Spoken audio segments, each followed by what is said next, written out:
Solving quadratic equations, video 2. I'm just continuing from the previous video. The last problem that I did there, I started saying this is a nice example of, and then I was cut off, so I'm just continuing there.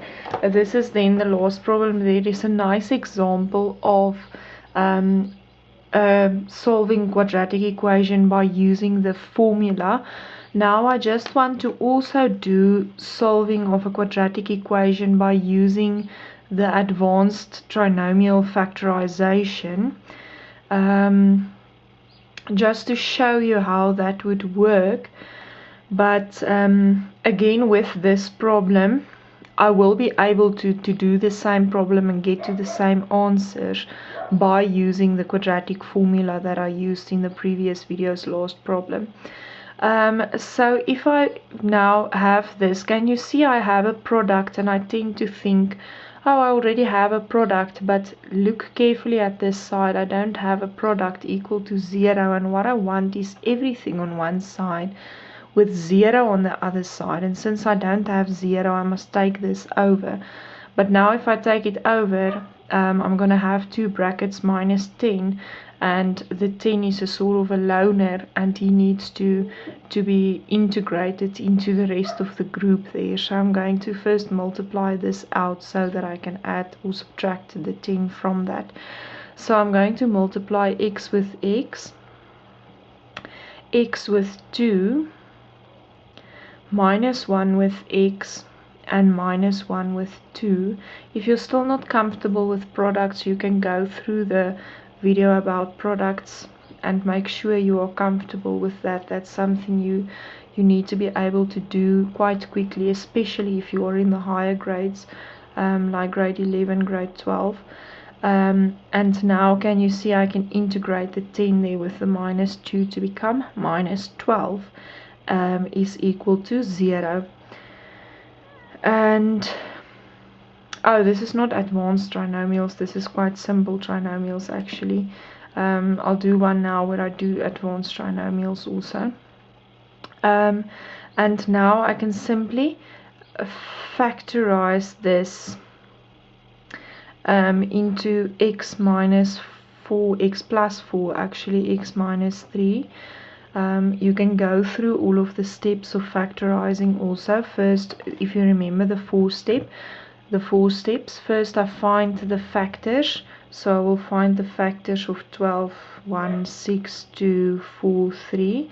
Then I'm going to Hebrew from the back. I read the factors that I subtract to get 1, which will be 4 minus 3. So I fill in the third step.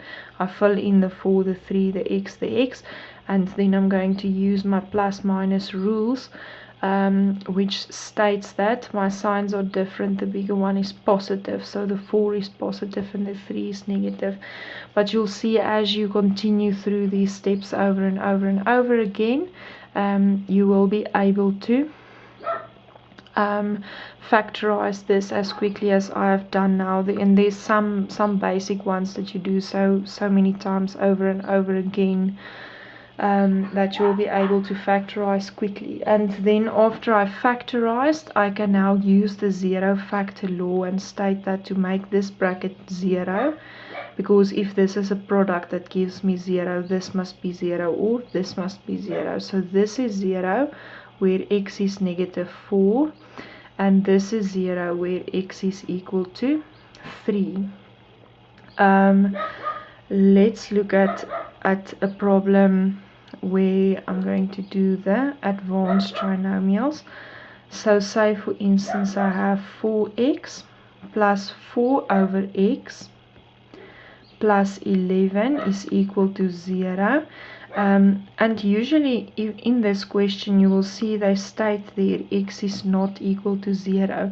And when I was in high school, restrictions like this made me sort of nervous, because I'm not always sure why they say that, and I'm not always sure what I'm supposed to do with this information. But don't let this worry you too much. All that this means is there's a fraction And you know, in mathematics I can't have 4 divided by 0, because then this thing doesn't exist and this whole equation is invalid. So they just state, for correctness sake and for tight mathematical sake, that this can't be 0, because then this is invalid. And then the only thing you really need to do is, when you get your answers at the bottom, just check again with that. If you get, for instance, x is equal to 0 or x is equal to 1, just remember, oh, but x can't be 0, so x is then just 1. So then if you get x 0, that answer is invalid. Any other answer you get will be valid. So you must just check your answer again at the bottom against this. So with fractions, you remember, I multiply throughout with the denominator, or the lowest common multiple of the denominators if there's more than one. So I'm going to multiply throughout with x. Now this times x is 4x squared. This times x is, whoops, that should be a plus. This times x is 4, because the x and the x cancel out.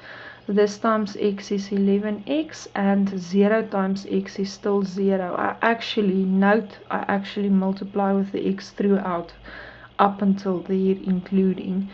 And now I'm just going to rewrite it in standard form: ax squared plus bx plus c. Let me quickly see if I can factorize this. 4, 1, 2, 2, 4. I really want to use an example where I do the advanced factorizing as well. This is 8, 4, 4. I'm just quickly checking. No need to worry too much about it. 8 and 2. 8 and 2, but there's okay, so there's nothing I can use here that's going to make me be able to do advanced factorizing. But my hinge is, when I get something like this, to just straight immediately go to the formula, because whether I can factorize this or not, the formula will work. And to go and check whether I can factorize this, and then after checking and going through procedure and realizing, oh, I can't factorize this, you waste time, especially when you're writing a test or exam. So most of the time when I'm writing an exam and I get an advanced trinomial, I will just immediately go to the formula. But now here I can't factorize, so I must go to the formula. So I have minus b plus or minus the root of b squared minus 4ac over 2a. And if you're still uncomfortable substituting, remember you can always write a, b, c there by the side for yourself. So a is 4, b is 11, and c is 4. And remember, write them with their signs, but all of them are positive here. And then I'm going to fill in minus 11 plus or minus 11 squared, which is 1 to 1, if you can write that immediately also, times 4 times 4. This is actually 4, and a and c are both 4, so this is now 4 times 4 times 4, over, and then 2a is 2 times 4. I'm just going to I just quickly want to zoom in there so you can see, because I see it's written a little bit small, how I've substituted there the 11, the 4, the 4, the 4, the 2, the 4. And then I'm just going to go on here on this side, because my space is a bit limited there now. And now I'm really literally just going to use my calculator. So I'm going to put this in my calculator. I'm going to zoom in also on that so you can see. If you have it there, you can just follow on the calculator.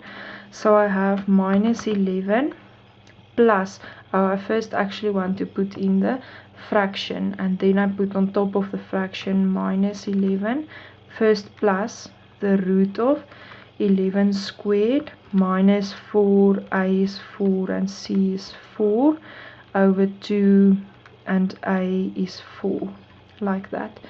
Can you see? So I filled in everything there perfectly well, and then I just press equal, and I get this, which I don't want to write as my answer, so I'm going to press this button there to just make it a decimal, and then I have minus 0.43 if I round it off, so minus 0.43. So then I can write here, I'm just going to write, I'll zoom out now so you can see the answer, minus 0.43. I write there, or x's, and I'm going to work out the other x on my calculator by using the same formula, just with a minus there where the plus is.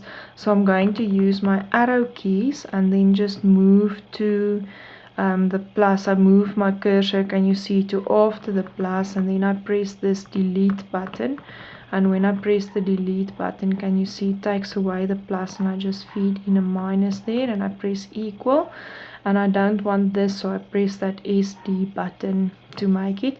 And now I'm going to write to round it off to, can you see, minus 2.32. So minus 2.32, and that is then my answer, minus 2.32. Okay, and then those are my two x values that I'm going to work with here, and that's then my answer.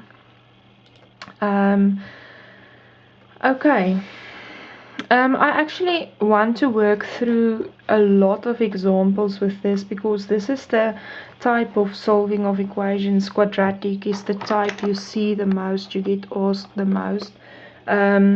So I want to work through quite a lot, as many as possible examples, so that you get the exercise. So if you feel like you know now what's going on, you can just scan through the rest of the video to see the questions, and then write down, if you see 3, write down that question, pause the video, do the question, and then just play and skip forward until you see the answer. Compare your answer, try to do them on your own, so that you get the practice at least, or go with me. If you still feel like you're not 100% sure and you need the guidance, go with me. But every time I write a problem, pause the video quickly, try and do it on your own first, and then play and see if what you did is the correct thing. So because it's a quadratic equation, I take everything to one side, 0 to the other side, and then I have 6x minus 3x squared. Now this is not really in standard form. I'm used to having ax squared plus bx plus c form, but I can still factorize this by taking out the highest common factor here. The highest common factor is 3x, and then I'm left there with 2 minus x. Can you see? If I take out 3x here, I'm left with 2. If I take out 3x here, I'm left with x. And now I'm going to use the zero factor law on this. And actually I have a product of 3 things, 3 times x times 2 minus x. So I know if I have a times b times this is c, 0, that either a or b or c must be 0. But if I know that a is already 3, which is a value which is not 0, 3 times b times c then gives me 0, then either b must be 0 or c must be 0. If that makes sense to you, that 3 is not going to be 0 because 3 is 3. So from this, if there's numbers in the product, you don't need to put the number equal to 0. That does absolutely not make sense. But I have x is equal to 0, or 2 minus x is equal to 0, and then x is 0 is fine, but here can you see that x must be 2. I actually just take over the x to get that positive, then I have 2 is equal to x, but 2 is equal to x and x is equal to 2, same thing. So then my solution for this is x is equal to 0 or 2 is equal to x. Let's look at another example. Say for instance I have x minus 6 plus 2 over x is equal to 0, and you remember this problem where if I have a not equal to 0, what happens is it just means that if x is 0, can you see that this will be invalid and then the whole statement doesn't make sense. So this is just to make this mathematically correct, but I must go and check at the end if one of my answers is 0, then that specific answer is not a valid answer. I'm just going to scratch that out or not give that as my answer. So I don't want the fraction. I'm multiplying throughout with x, giving me x squared minus 6x plus 2 is equal to 0. And I'm going to use the formula because I see immediately I'm not going to be able to factorize this. So I have x is minus b plus or minus root of b squared minus 4ac over 2a, and I get x is equal to negative minus 6, negative b, negative minus 6 becomes positive 6, plus or minus b squared, which is negative 6 squared 36, minus 4a is 1, and c is 2 over 2a, and I'm going to fill, a is 1, 2 times 1 is 2, and I'm going to fill this in my calculator quickly and just get the answers. I've showed you now how to do this on the calculator, so hopefully you can do that by yourself by now. 6 plus root 36 minus 4a is 1, c is 2 over 2a. Okay, so that gives me, if I write it in decimal form, 5.6, and I round it off, it's 645, but I round it off to 65. Or if I just go and change the plus sign to a minus sign in my equation, it gives me x is equal to 0.354, which I can leave 0.35.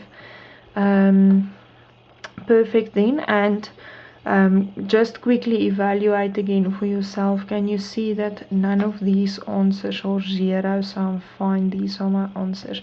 If one of these answers were 0, you would just write one extra line, but x is not equal to 0, like that, and then just write therefore x is the other answer.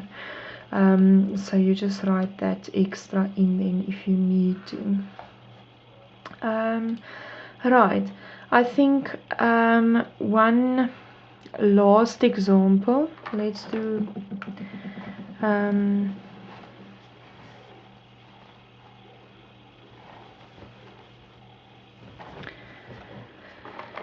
do this last example now. This one has a root in, and just to show you how to work with a root. Say for instance I have root of x minus 2 minus x minus 2 over 3 is equal to 0. Now whenever I have a root, I know for quadratic equations I want everything on one side and 0 on the other side, but whenever I have a root, I want to first get the root alone and the rest of everything on the other side. The reason for that is I want to square this so that the root goes away. But if I square something, let me just make an easier one, root x plus 3. Can you see if I square something with something else there, what's going to happen? Root x plus 3 is the root x times root x is going to give me x, but root x times 3 gives me 3 root x, and 3 times root x, 3 root x.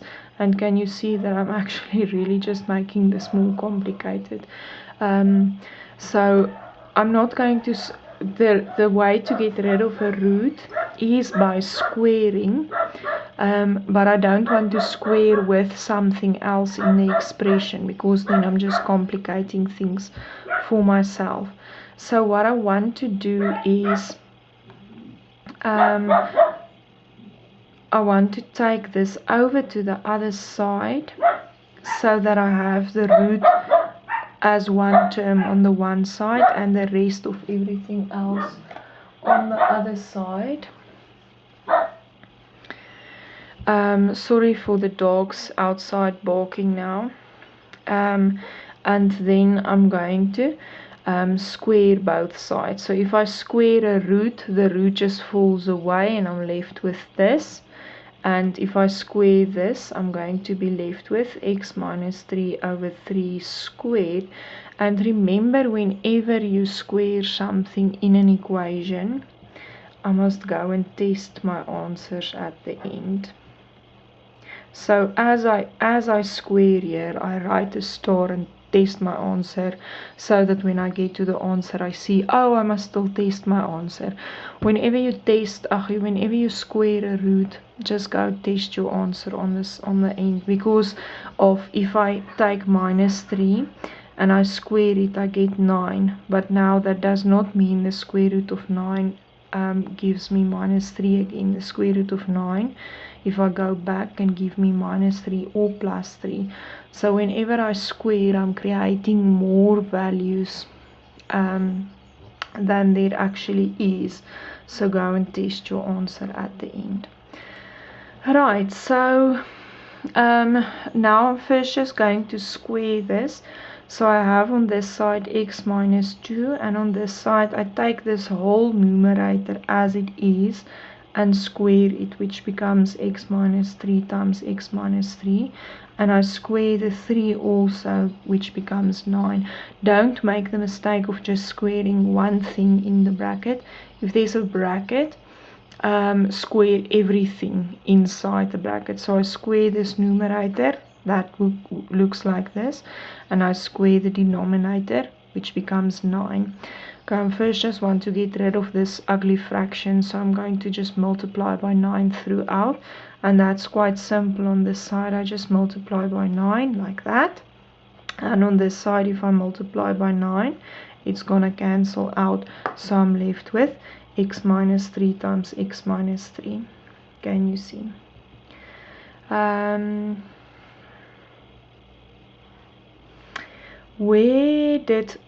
Can you see I made a mistake here? I went from x minus 2 to x minus 3. Sorry, I just want to fix that. This numerator is actually not x minus 3, it's x minus 2 over 3. So this should be x minus 2 times x minus 2, and this should be x minus 2 times x minus 2. Sorry about that. And now, okay, I have 9 times x and 9 times minus 2, which gives me minus 18. And here I'm going to square, multiply this out, so I have x squared, x minus 2 minus 2x gives me minus 4x, or you can say minus 2x minus 2x, and the next step right, minus 4x, but you're going to have the same effect. And then minus 2 times minus 2 is plus 4. Now I see quadratic and I want to take everything to one side. So I take the x squared over and it becomes negative. I have 9x, and while I'm taking everything over, I immediately organize them, the x squareds together, the x's together, the numbers together, then it just makes it easier on myself. So I keep the 9x here, I bring this 4x over, it becomes positive. I keep the minus 18 and I bring this 4 over, it becomes negative because it is positive. And 0. Now I'm just going to double check the 9x is there, the minus 18 is there, the x squared is there, the minus 4x is there with a different sign, and the 4 is there with a different sign. So now I have minus x squared plus 13x minus 22 is equal to 0. But I don't want this minus, I want it plus. So I'm going to change this to x squared minus 13x plus 22 is equal to 0. When I multiply with a minus, what I literally do is I change all the signs. So can you see the negative becomes positive, the positive becomes negative, the negative becomes positive, and signs don't really affect 0, so that stays the same. I hope you're not feeling extremely overwhelmed by this, because I'm not done even yet. And I need some space, so I'm just going to take this off and just start with x minus, I'm just going to write that equation there at the top and continue with that. So I'm continuing with x squared minus 13x plus 22 is equal to 0. I'm continuing with this just there at the top again. Don't get overwhelmed. I'm writing all of the steps here now, and this is a lot to consider with the root and the rewriting of the equation before I can square, and then I've got equations. So this is quite a difficult problem, but luckily you have the advantage, and I'm going to leave the test my answer here so that I remember to test my answer. But luckily you have the advantage, you can rewind the video and you can watch the same problem over and over and over again until you have the whole number 5 problem under your control. So you can luckily go and watch it over and over again till you have it, and you can rewind your teacher and pause your teacher and things like that, so that's great. So I have x squared minus 13x plus 22. Can I factorize this? Let me quickly check. I want factors of 22 that I add to get 13. Oh yes, 11 and 2 is going to work perfect. So I'm going to factorize this. The signs are the same, both negative. So x minus 11, x minus 2, and there I'm factorized. So therefore x is equal to 11 or x is equal to 2. Right, now remember, you must test your answers. Alright, so I'm done for now, but I must just check my answers, and you can quickly check your answers using your calculator. I'm just going to write the original question here. I've got the root of x minus 2 minus x minus 2 over 3. That should give me 0. So if I put 11 in there, then it's root 11 minus 2,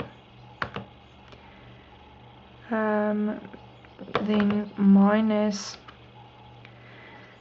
fraction of 11 minus 2 over 3, and let me just zoom in for you a little bit so you can see I've now put in 11 into this equation in the place of x, and if I press equal, can you see that gives me 0. So the 11 question is fine. The other answer I had for x was 2. So I'm going to fill in 2 in the place where the 11 stands now also. So if I fill in 2 there, and I fill in 2 there, I get 0. Okay, excuse. I fill in 2. Okay, so I've tested both answers, and both answers work, so it's not a problem. right? So then I'm fine. I can just leave there x is 11 or x is 2, and I'm done.